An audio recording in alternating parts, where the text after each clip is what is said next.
Kirchhoff's law of current distribution, Kirchhoff का धारा वितरण नियम।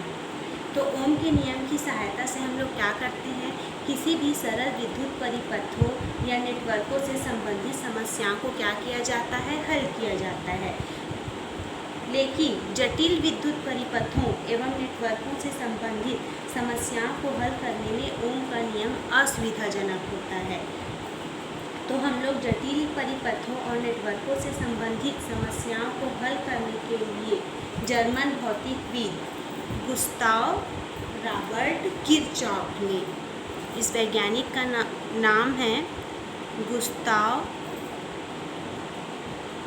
रॉबर्ट किरचॉफ ने सन 1842 में दो नियमों का प्रतिपादन किया, जिसे हम कहते हैं किरचॉफ का नियम। तो उसमें से जो प्रथम नियम है उसको पहले देखेंगे। तो किरचॉफ ने दो नियमों का प्रतिपादन किया। क्यों किया? जटिल विद्युत परिपथों के समस्याओं को दूर करने के लिए। और किरचॉफ के वैज्ञानिक का पूरा नाम क्या है? Gustav Robert Kirchhoff. और कब इसने प्रतिपादन किया? तो सन 1842 में। तो सबसे पहला नियम हम देखेंगे, प्रथम नियम।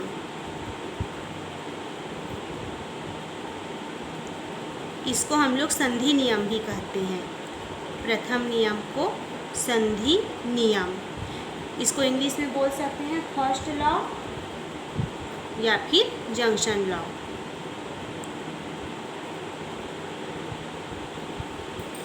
तो इस नियम के अनुसार क्या होता है, किसी विद्युत परिपथ में किसी संधि पर मिलने वाली समस्त विद्युत धाराओं का बीजगणितीय योग शून्य होता है। जैसे मान लेते हैं कि ये कोई संधि है।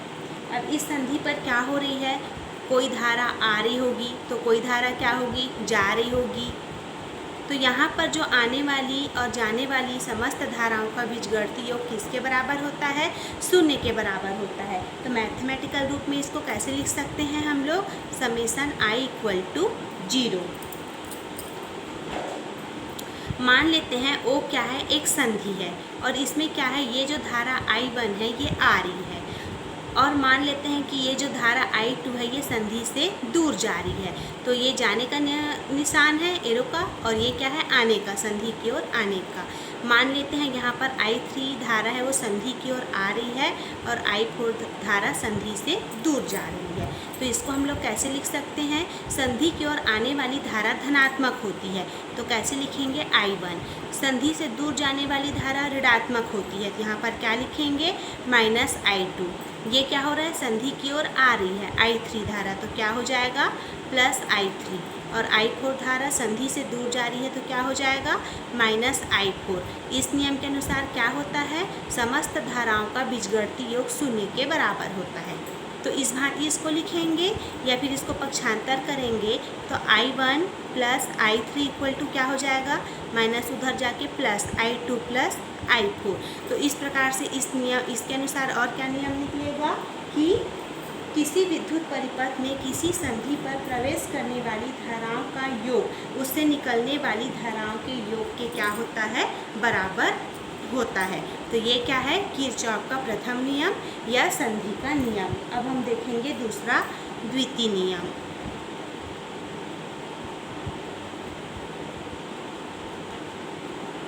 द्वितीय नियम को हम लोग लूप नियम भी कहते हैं और लूप को पास भी कहा जाता है। तो किरचॉफ का द्वितीय नियम है लूप का नियम। तो इस नियम के अनुसार क्या होता है, किसी विद्युत परिपथ में किसी बंद लूप, अब लूप किसको बोलते हैं हम लोग, जैसे ये कोई है बिंदु है, यहाँ पर से स्टार्ट होकर यहीं पे समाप्त हो रही है, क्या बन गया, एक लूप हो गया। अब लूप ये वृत्ताकार भी हो सकती है, वर्गाकार, आयताकार, कुछ भी हो सकती है, त्रिभुजाकार भी हो सकती है। तो इस नियम के अनुसार किसी विद्युत परिपथ के किसी बंद लूप में विद्युत वाहक बलों का बीजगणितीय योग, विद्युत वाहक बल को किससे प्रदर्शित करते हैं, E से। तो विद्युत वाहक बल का बीजगणितीय योग उस लूप के विभिन्न भागों में धारा मतलब I और संगत प्रतिरोध मतलब R के गुणनफल के बीजगणितीय योग के बराबर होता है। ये क्या होता है? किरचॉफ का द्वितीय नियम। अब इस नियम को प्रयोग में लाते समय हम लोग निम्न चीज़ को ध्यान में रखते हैं। जैसे किसी भी लूप के किसी बिंदु से प्रारंभ करके हम लोग उसको क्या करते हैं, क्लॉकवाइज दिशा में या एंटी क्लॉकवाइज दिशा में चलकर पुनः उसी बिंदु पर प्राप्त कर सकते हैं। और जब हम सेल के अंदर उसके ऋण सिरे से धन सिरे की ओर चलते हैं तो विद्युत वाहक बल को धनात्मक लिया जाता है, और जब सेल के अंदर धन सिरे से ऋण सिरे की ओर चलते हैं तो विद्युत वाहक बल को ऋणात्मक लिया जाता है। और जब धारा की दिशा में चलते हैं तो धारा और प्रतिरोध के गुणनफल को धनात्मक लेते हैं, जब धारा की विपरीत दिशा में चलते हैं तो गुणनफल को ऋणात्मक लेते हैं। अब कैसे लेते हैं उसको एक डायग्राम के द्वारा हम समझ सकते हैं। जैसे मान लेते हैं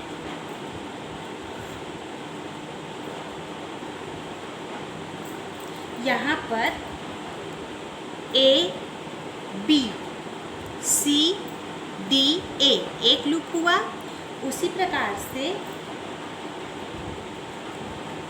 B E F C B ये दूसरा लूप हुआ।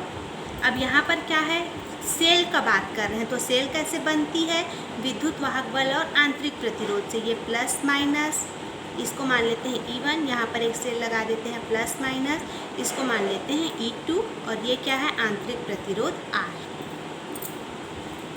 अब जब हम लोग यहाँ पर विद्युत वाहक बल सेल लगा दिए, मतलब इसमें धारा प्रवाहित होने लगेगी, और धारा कैसे प्रवाहित होती है, प्लस से माइनस की ओर। तो प्लस है मतलब धारा ऐसे प्रवाहित होगी, तो यहाँ पर क्या हो जाएगा, I1। उसी प्रकार से यहाँ पर भी प्लस है तो धारा भी, यहाँ पर से भी धारा निकलेगी, इसको क्या मान लेंगे हम लोग, I2।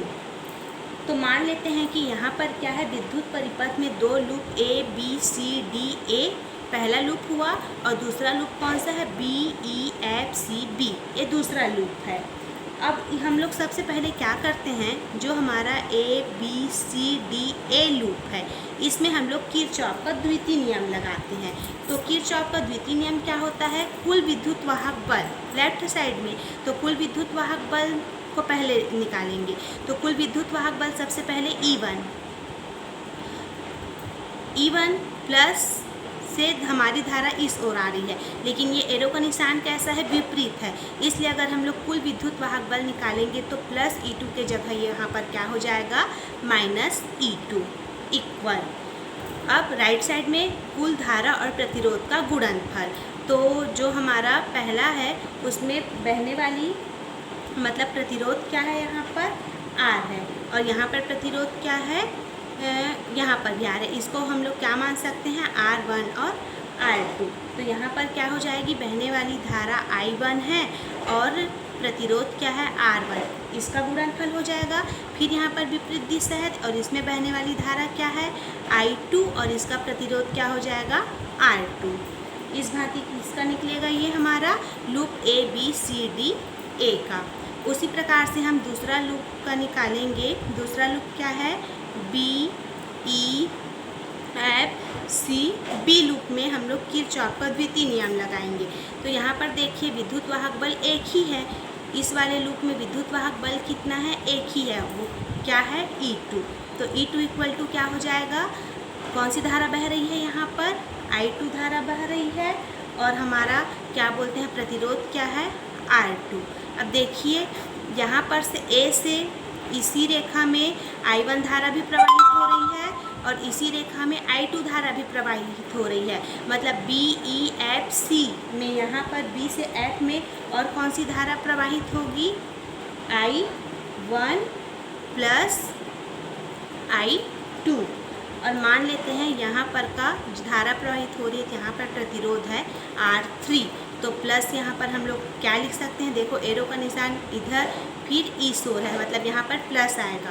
प्लस क्या लिख सकते हैं, I1 प्लस I2, और यहाँ पर प्रतिरोध क्या है, R3। तो ये क्या है, हमारा किरचॉफ का द्वितीय नियम। तो ये एग्ज़ाम में पूछा जाता है, किरचॉफ का धारा वितरण नियम किसे कहते हैं, उसके प्रथम तथा द्वितीय नियम को लिखिए।